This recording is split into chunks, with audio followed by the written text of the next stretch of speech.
Hello student, कैसे हो आप सभी। आज के लेक्चर में हम डिस्कस करने जा रहे हैं एडेप्टेशन के बारे में कि जो ऑर्गेनिज्म होता है ना, कोई भी लिविंग ऑर्गेनिज्म किसी पर्टिकुलर प्लेस पे जो उसकी हैबिटेट है, जहाँ पे वो रह रहा है, जो उसका प्लेस है, लिविंग प्लेस है, ठीक है ना, जहाँ वो सरवाइव कर रहा है, वहाँ क्या होता है कई बार चेंजेज हो जाते हैं और वो उस चेंज के साथ में अपने आप को एडेप्ट कर लेता है। अब वो एडेप्टेशन क्यों होती हैं, कैसे वो एडेप्ट कर पाता है, किस लिए करता है, इसी के बारे में आज हम डिस्कस करेंगे, ठीक है ना। और साथ ही साथ हम ये भी देखेंगे कि एक्लिमाइजेशन जो है वो एक्चुअल में होता क्या है, ठीक है। एक्लिमाइजेशन क्या होता है और एडेप्टेशन क्या होता है, और साथ में इन दोनों के डिफरेंसेस के बारे में भी हम डिस्कस करेंगे, ठीक है। तो हम पहला टॉपिक जो हमारा एडेप्टेशन वो स्टार्ट करते हैं। ओके, तो एडेप्टेशन एक्चुअल में होता क्या है, देखो एडेप्टेशन एक्चुअल में होता क्या है। एडेप्टेशन जब कभी जो उसका जैसे जो कोई ऑर्गेनिज्म किसी प्लेस पे रह रहा है, मान के चलो वहाँ का एनवायरनमेंट जो है चेंज हो जाए, वहाँ का टेम्परेचर बढ़ जाए, जैसे डेजर्ट एरिया में जो टेम्परेचर बहुत ज़्यादा होता है और ज़्यादातर वो परमानेंट ही रहता है ना, कभी चेंज नहीं होता। तो इससे क्या होता है, जो वहाँ ऑर्गेनिज्म रह रहा होगा वो उसको अपनी बॉडी के अंदर ऐसे चेंजेस करने पड़ेंगे जिससे कि वो उस टेम्परेचर पे सरवाइव कर सके, उस टेम्परेचर पे वो कैपेबल हो सके रिप्रोडक्शन करने के लिए, उसके अंदर ऐसी एबिलिटी हो कि वहाँ वो सरवाइव कर पाए। तो इसी कारणों की वजह से क्या है, कोई भी ऑर्गेनिज्म किसी पर्टिकुलर प्लेस पे जो उसका हैबिटेट है, अगर उसमें चेंजेस आते हैं तो वो भी खुद को एडप्ट कर लेता है उस चेंजेस के अकॉर्डिंग, ठीक है ना। अब एडेप्टेशन एक्चुअल में होता क्या है, देखो it is the genetically determined, याद रखना है इस पॉइंट को, जेनेटिकली डिटरमाइंड कैरेक्टरिस्टिक्स।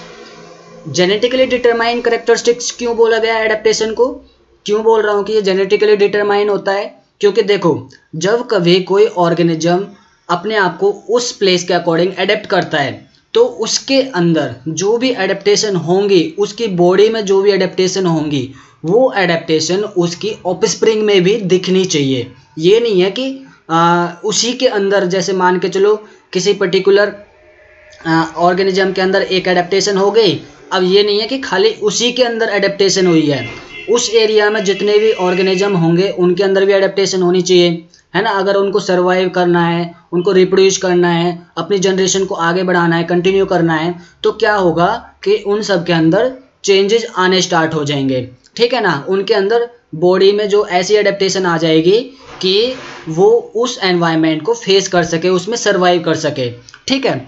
अब वो जो चेंजेस हैं, वो चेंजेस सिर्फ उनकी बॉडी के अंदर ही नहीं रहने चाहिए, बल्कि उनके जीन्स के थ्रू जो है उनके ऑफस्प्रिंग में भी जाने चाहिए, ठीक है ना। अगर ऐसा एडेप्टेशन जो किसी पर्टिकुलर ऑर्गेनिज्म में दिखाई दे रहा है या फिर वो एडेप्ट हो रहा है किसी पर्टिकुलर हैबिटेट में, तो वो क्या होगा, जो उसने एडेप्ट किया है ना अपने अंदर, वो उसके ऑफस्प्रिंग में भी आना चाहिए।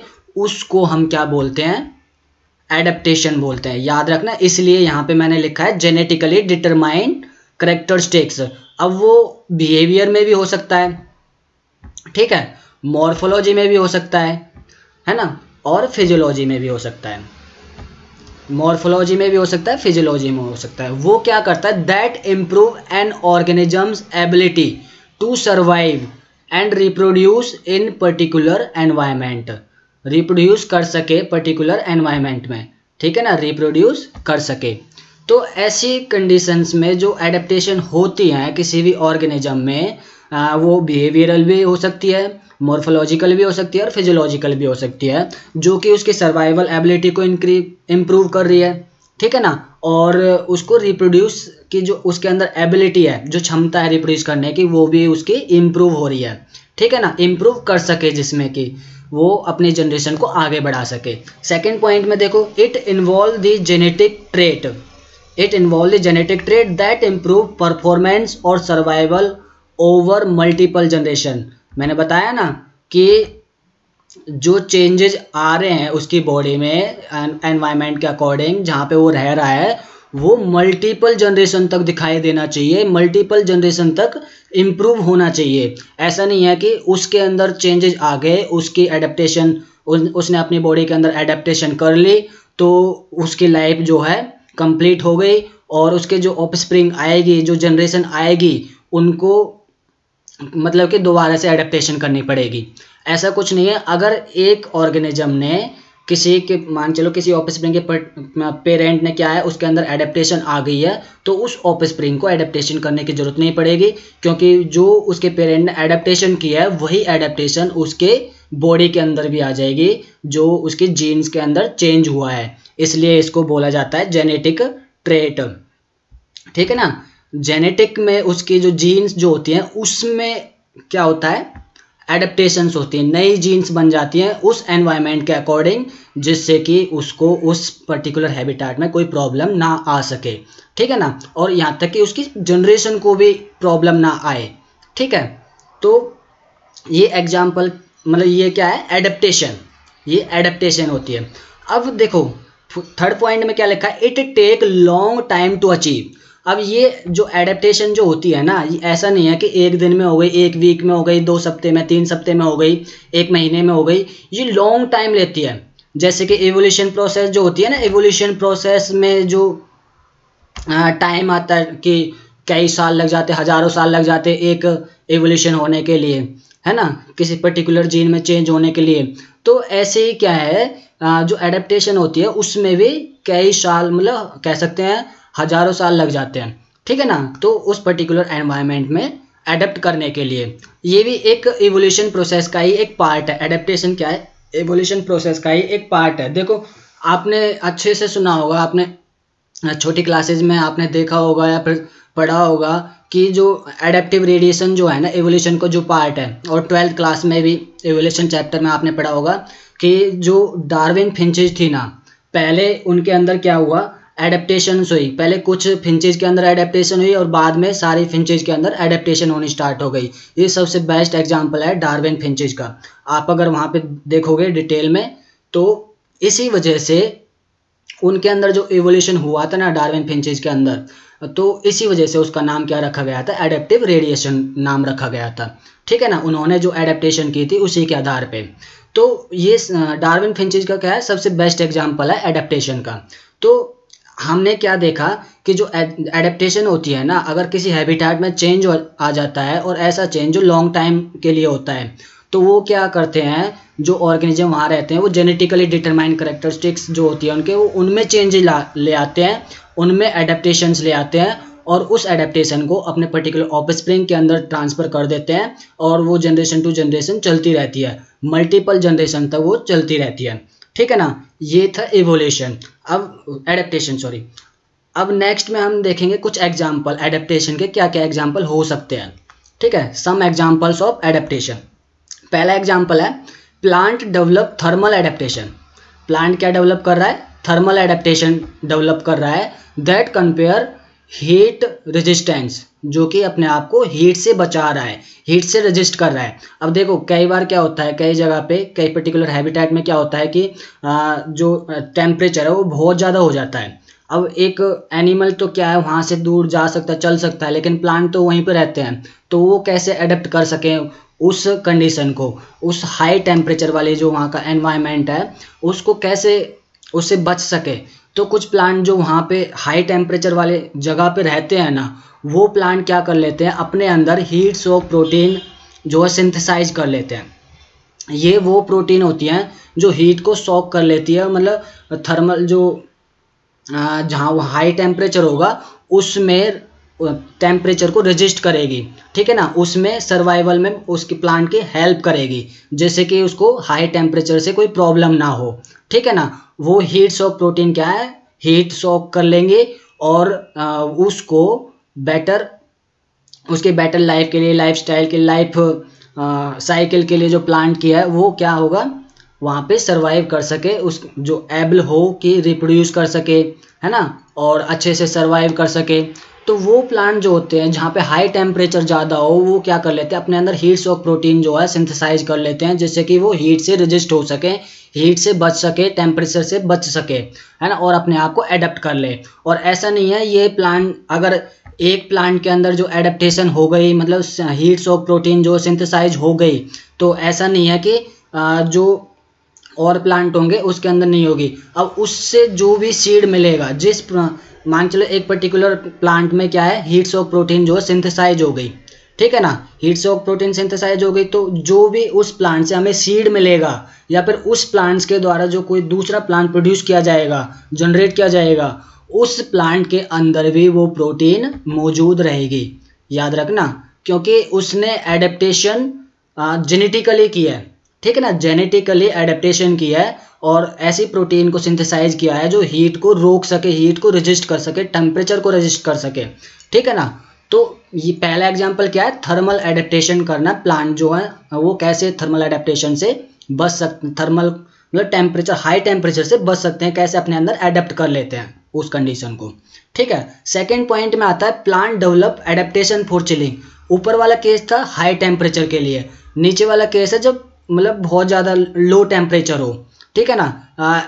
चिलिंग वाले केसेस के अंदर या फ्रीजिंग स्ट्रेस में प्लांट क्या कर अपने आप को कैसे अडेप्ट करते हैं। अब इनमें होता क्या है, जहाँ पे लो टेम्परेचर होता है ना, वहाँ क्या होता है, जो प्लांट के अंदर जो वाटर होगा ना, पानी, वो क्रिस्टल बनने लगेंगे, वहाँ पे वो आइस की फॉर्मेशन करने लगेगा, क्रिस्टल की फॉर्मेशन करने लगेगा, जिससे कि क्या है, वो सेल्स डैमेज हो जाएंगी, मर जाएंगी, उन सेल्स की डेथ हो सकती है। और इससे क्या क्या हो सकता है, चिलिंग जो कंडीशन होती है, इससे स्लो ग्रोथ हो सकती है, ठीक है ना, लीप लेसन्स हो सकते हैं, लीप स्पोर्ट्स, ठीक है, विल्टिंग भी हो सकती है जो पानी की कमी की वजह से या फिर हीट की वजह से जो मर जाए, ठीक है ना, डेथ हो जाए जिस प्लांट की, ठीक है, उसको विल्टिंग प्रोसेस बोलते हैं। तो ये किस कारणों की वजह से होता है, चिलिंग की वजह से, क्योंकि चिलिंग में क्या होता है, जो प्लांट के अंदर जो पानी होगा ना, वो क्रिस्टल की फॉर्मेशन कर देगा और वो प्लांट जो है वो उसकी डेथ हो सकती है या फिर कोई भी सिम्टम इनमें से आ सकता है, ठीक है। फ्रीजिंग स्ट्रेस में भी क्रिस्टल की फॉर्मेशन हो जाती है। अब इससे वो बच कैसे सकते हैं, अब वो अपने आप को एडेप्ट कैसे करते हैं इस कंडीशन से बचने के लिए, तो वो पहला तो कर लेते हैं डिहाइड्रेशन। क्या है, डिहाइड्रेशन की फॉर्मेशन कर लेते हैं, मतलब डिहाइड्रेशन क्या कर देता है, पानी जो है ज़्यादा से ज़्यादा पानी लॉस हो जाए। अब पानी ज़्यादा नहीं होगा तो क्रिस्टल की फॉर्मेशन नहीं होगी, ठीक है ना, पानी नहीं होगा तो क्रिस्टल की फॉर्मेशन कैसे होगी, इससे क्या है, वो अपने आप को डिहाइड्रेशन से, मतलब डिहाइड्रेशन प्रोसेस के द्वारा क्या है, फ्रीजिंग स्ट्रेस से बचा सकते हैं, क्रिस्टल फॉर्मेशन होने से रोक सकते हैं। और दूसरा है सुपर कूलिंग मैकेनिज्म, ठीक है ना, सुपर कूलिंग मैकेनिज्म के द्वारा भी वो क्या करते हैं, अपने आप को जो क्रिस्टल की जो फॉर्मेशन होती है उसको बनने से रोक सके, ठीक है ना। और एक एडेप्टेशन और है चिलिंग के केस में प्लांट में, कि प्लांट ज़्यादा लो टेम्परेचर पे रहते हैं, जहाँ का टेम्परेचर बहुत कम है, वहाँ के जो प्लांट होते हैं उनके अंदर अनसैचुरेटेड फैटी एसिड्स बहुत ज़्यादा मात्रा में पाए जाते हैं। सबसे बेस्ट प्रॉपर्टी होती है उन प्लांट्स की कि उनके अंदर सबसे ज़्यादा हाई मात्रा में जो है, हाई अमाउंट में अनसैचुरेटेड फैटी एसिड्स होने की वजह से उनमें क्रिस्टल की फॉर्मेशन नहीं हो पाती है। इस वजह से क्या है, वो अपने आप को चिलिंग से बचा सकते हैं, है ना, उससे रेजिस्ट कर लेते हैं। इस तरीके से ये जो प्लांट है जो लो टेम्परेचर पे सर्वाइव करते हैं वो अपने आप को एडेप्ट कर पाते हैं, ठीक है ना। तो थर्ड पॉइंट में क्या है, the ability of camel to survive for long period of time in desert with very little water. आप सभी जानते हैं जो कैमल होता है वो क्या डेजर्ट एरिया में क्या है, वो कई दिनों तक बिना पानी के भी सर्वाइव कर सकता है। उसने अपने आप को उस हैबिटेट के अकॉर्डिंग जो है एडेप्ट कर रखा है, ठीक है, क्योंकि डेजर्ट एरिया में पानी की बहुत कमी होती है। तो इस वजह से क्या है, इस कंडीशन से, इस जो हार्सफुल जो कंडीशन होती है, जो स्ट्रेसफुल कंडीशन जो होती है, उससे बचने के लिए क्या है, इन एनिमल्स ने क्या कर रखा है, अपने आप को एडेप्ट कर रखा है। अब ये आप देखते हो कि एक कैमल के अंदर तो ऐसा नहीं है कि जो एडेप्टेशन है सिर्फ एक कैमल के अंदर हो, है ना, तो और जो उनकी ऑफस्प्रिंग आती है उनके अंदर एडेप्टेशन ना हो, ऐसा तो नहीं है ना, कि ये देखने को मिलता है हमें। अगर एक कैमल के अंदर एडेप्टेशन है कि वो लॉन्ग टाइम तक बिना पानी के रह सके, तो उसकी जो ऑफस्प्रिंग होती है उनमें भी वो एडेप्टेशन मिलती है, क्योंकि उन्होंने जेनेटिकली एडेप्ट कर रखा है अपने आप को, ठीक है ना, जेनेटिक ट्रेट के अकॉर्डिंग अपने आप को एडेप्ट कर रखा है, ठीक है। ये कुछ एग्जाम्पल थे जो कि एडेप्टेशन को शो करते हैं। अब नेक्स्ट क्या, एक्लमाइजेशन। एक्लमाइजेशन में क्या होता है, ये एक्चुअल में एडेप्टेशन का एक टाइप है, एडेप्टेशन का ही एक टाइप है, जिसमें क्या होता है, एडेप्टेशन में तो जेनेटिकली जो है अपने आप को एडेप्ट कर लेते हैं वो, जैसे कि उनके ऑफस्प्रिंग में भी क्या है, वो चेंजेस उन्होंने अपनी बॉडी के अंदर किया, वो चेंज उनके ऑफस्प्रिंग में भी जा सके, ठीक है। अब एक्लमाइजेशन में एक्चुअल में होता क्या है, जो एक्लमाइजेशन जो होता है इसमें एडेप्टेशन तो होती है बट कुछ समय के लिए होती है। मान के चलो जैसे कि सर्दियाँ आ गई, सर्दियों में हम अपने आप को एडेप्ट कर लेते हैं उसके अकॉर्डिंग, हमारी बॉडी क्या करती है, शिवरिंग करती है ना। शिवरिंग करने से क्या है, वो उस कंडीशन से हमें क्या है, प्रिवेंट करती है, अपनी बॉडी के अंदर भी चेंजेस होने लग जाते हैं। तो वो कुछ समय के लिए चेंज हो, शिवरिंग हो, कांपने से क्या है, हमें थोड़ी कम सर्दी लगेगी ना, क्योंकि वो क्या है, हीट प्रोड्यूस करती है, शिवरिंग से हीट प्रोड्यूस होती है और उस हीट प्रोड्यूस से क्या होता है, हमें ठंड लगनी कम हो जाती है। तो इसमें क्या लिखा हुआ है, it involve physiological anatomical morphological adaptation with in a single organism. ये याद रखना, मैंने ग्रीन मार्क कर रखा है, with in a single organism, एक ही ऑर्गेनिज्म के अंदर जो अगर चेंजेस आ रहे हैं, ठीक है ना, एक ऑर्गेनिज्म के अंदर, जैसे मान के चलो सर्दियों के टाइम पे तो सभी के अंदर चेंजेस आने लग जाते हैं कुछ समय के लिए, जब तक सर्दियां रहती है, और जैसे ही गर्मी आ जाती है तो कांपना बंद कर देते हैं सभी। तो मान के चलो कोई ऑर्गेनिज्म जो कि एक डेजर्ट वाले एरिया में रह रहा है, ठीक है, अगर वो कहीं ठंडे इलाके में चले जाए जहाँ पे टेम्परेचर बहुत कम है, घूमने के लिए चला जाए, तो वो क्या होगा, उसके अंदर कुछ चेंजेस आ जाएंगे। अब वो गर्मी वाले स्थान से ठंडे वाले स्थान पे गया है, ठीक है ना, तो वहाँ पे जाएगा तो वो कांपने लगेगा। तो अब वो कांपेगा तो क्या होगा, मान के चलो वो 1 महीने 2 महीने वहाँ रह के आया और वापस अपने घर आ गया, ठीक है ना, वापस से वो नॉर्मल हो जाएगा।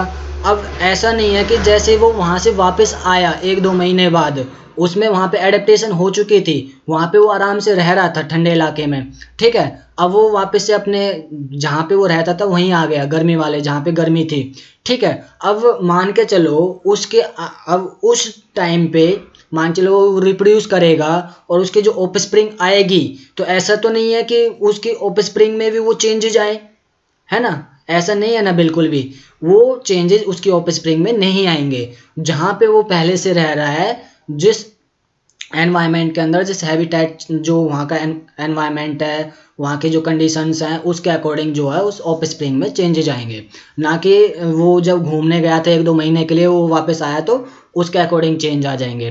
तो ये क्या है, सिंगल ऑर्गेनिज्म के अंदर होता है। और दूसरा, जैसे कि हम ऊंचाई पे जाएं, एल्टीट्यूड पे जाएं, तो हमें सांस लेने में भी कई बार दिक्कत हो जाती है, स्टार्टिंग में हमें सांस लेने में दिक्कत होती है।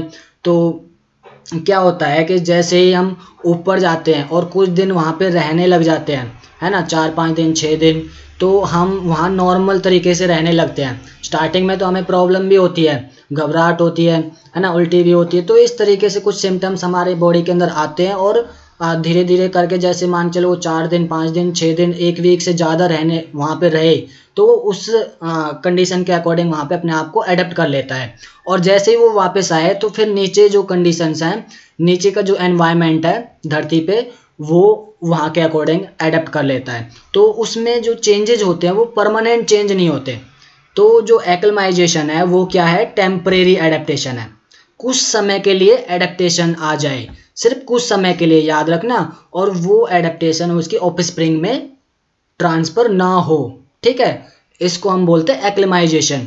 इसमें जो एक्लिमाइजेशन में क्या है, दिन भी लग सकते हैं एडेप्ट करने के लिए, वीक भी लग सकते हैं, 1 दिन 2 दिन 1 सप्ताह भी लग सकता है, ठीक है ना, इस एडेप्टेशन को इस कंडीशंस के अंदर जो है एक्लिमाइजेशन में एडेप्ट करने के लिए किसी भी पर्टिकुलर प्लेस पे। और ये चेंज क्यों आते हैं, ये एडेप्टेशन क्यों होती है, क्योंकि वहाँ का जो हैबिटेट है, वहाँ का एनवायरनमेंट चेंज होने लग जाता है, इस वजह से ये क्या है, एडेप्टेशन होती है। याद रखना, एडेप्टेशन जो था वो परमानेंट चेंज है, और ऑफस्प्रिंग के अंदर भी उनके अंदर भी ट्रांसफर हो जाता है जेनेटिकली, जेनेटिक ट्रेट है वो, ठीक है ना। और जो एक्लिमाइजेशन है वो टेम्परेरी एडेप्टेशन है, कुछ समय के लिए हम अपने आप को एडेप्ट कर ले। जैसे कि कुछ एग्जाम्पल से देखते हैं हम। एग्जाम्पल क्या है, sheep have thick wool in colder condition. जैसे जो शीप है, आपको ये देख रहे होंगे, तो ये क्या है, जो हमें वूल प्रोड्यूस करते हैं ना, हमें वूल देते हैं जो है, वो क्या करते हैं ठंडे समय में, जब ठंड आ जाती है तो वो वूल की फॉर्मेशन करने लग जाते हैं। उनके जो वूल हैं वो थिक हो जाते हैं, बहुत ज़्यादा थिक हो जाते हैं, जो कि उन्हें किस से बचा सके, ठंड से बचा सके। और जैसे गर्मी आती है तो वो कुछ इस तरीके के दिखाई देते हैं, उनके वूल जो है वो बिल्कुल ही निकल जाते हैं, ठीक है ना। मतलब ठंड के समय में वो अपने वूल को क्या कर लेते हैं, थिक कर लेते हैं, जिससे कि उन्हें ठंड ना लग सके। ये किसका एग्जाम्पल है, एक्लिमाइजेशन का एग्जाम्पल है, याद रखना। और जैसे ही ठंड का मौसम ख़त्म हो जाता है, गर्मी आ जाती है, तो वो नॉर्मल तरीके से रहने लग जाते हैं, इस तरीके से, ठीक है ना। तब वो वूल की फॉर्मेशन ज़्यादा नहीं करते हैं, ठीक है। कुछ समय के लिए एडेप्टेशन हुई, जब तक ठंड थी तब तक एडेप्टेशन हुई, जैसे ही ठंड गई वैसे वो नॉर्मल तरीके से रहने लग गए, ठीक है। तो ऐसे ही क्या है, ये एग्जाम्पल किसका हो गया, एक्लिमाइजेशन का। कुछ समय के लिए हैबिटेट, कुछ समय के लिए एडेप्टेशन की इसने।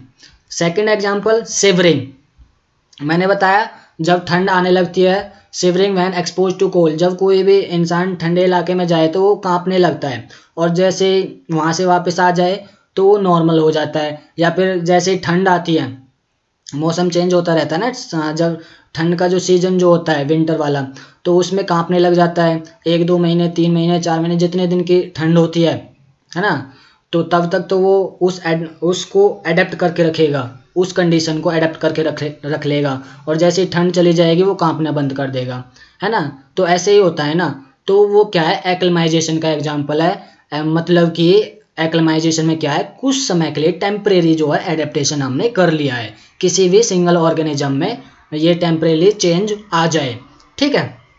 अब जो उस कंडीशन को फेस करेगा विंटर वाले, उन ऑर्गेनिज्म के अंदर चेंज आ जाएंगे, और जैसे ही वो विंटर वाला सीजन चला जाएगा तो उनके अंदर वो चेंजेज चले जाएंगे, है ना, विंटर के साथ में ही।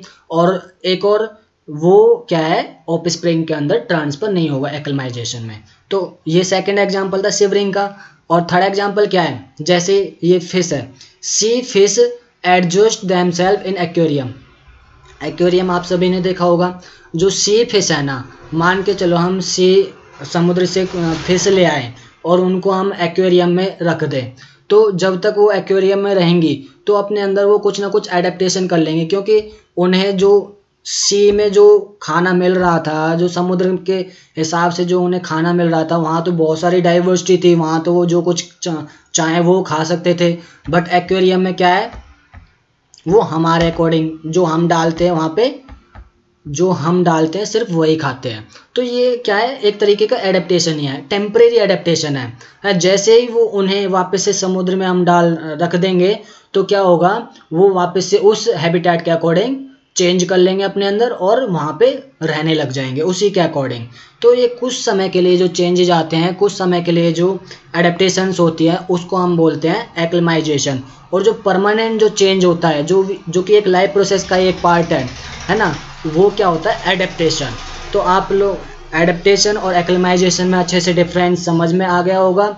और आशा करता हूँ कि आपको ये लेक्चर अच्छा लगा हो। नेक्स्ट लेक्चर में हम किसके बारे में बात करेंगे, adaptation in animals and adaptation in plants, detail में बात करेंगे। तो अगर आपको ये लेक्चर अच्छा लगा है तो सब्सक्राइब करना, लाइक करना, कमेंट करना और शेयर भी करना। Okay, thank you.